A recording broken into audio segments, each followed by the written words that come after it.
আজকে আমি করব মাটন কষা প্রেসারে, পুরো রান্নাটা প্রেসারে করব। দিয়ে দিয়েছি টক দই, দিচ্ছি পরিমাণ মতো নুন, কাঁচা তেল, সরিষার তেল,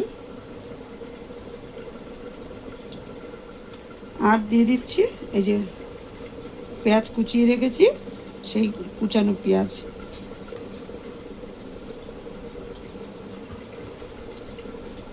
আমি রান্নাটা পুরোটাই প্রেসার কুকারে করব।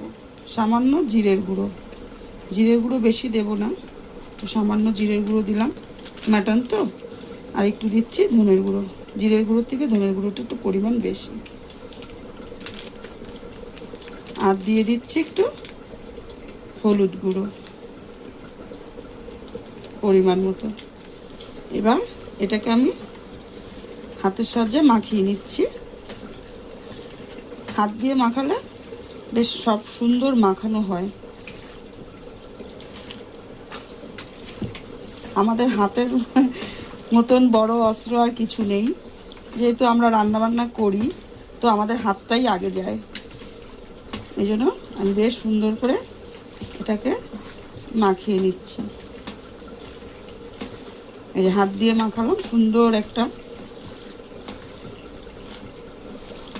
বেশ প্রত্যেকটার সঙ্গে প্রত্যেকটা মশলা সুন্দরভাবে মাখানো হয়ে গেল।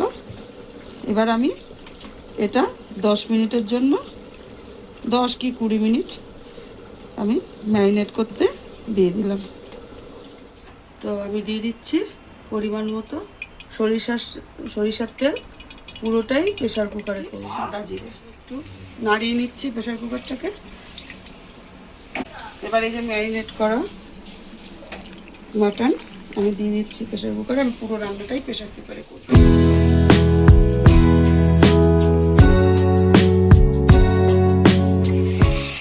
এক এক করে মশলা দেবো আর একটু। এই যে এই মশলাটা করেছি, এর ভিতরে দেওয়া আছে পেঁয়াজ, রসুন, আদা, ব্যাস, আর কিছু না।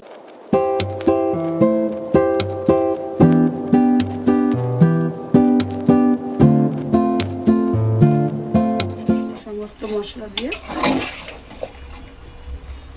মাখানো হয়ে গেল। দিয়ে দিচ্ছি লঙ্কার গুঁড়ো, একটু ঝাল ঝাল হবে। আমি যেহেতু কাঁচা লঙ্কা দিইনি, একটু পরিমাণ মতো লঙ্কার গুঁড়ো দিয়ে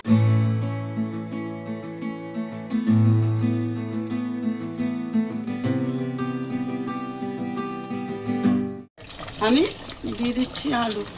আমি আলুটা ভাজবো না, এই মশলার মধ্যে যে আলুটা ভাপা হবে এটা খেতে খুব টেস্ট হয়।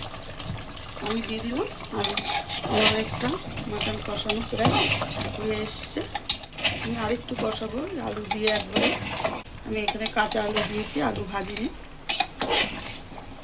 মাংসে কাঁচা আলু দিয়ে একদিন এরকম করে কষিয়ে তোমরা সবাই খাবে, দেখবে খুব টেস্ট হয়।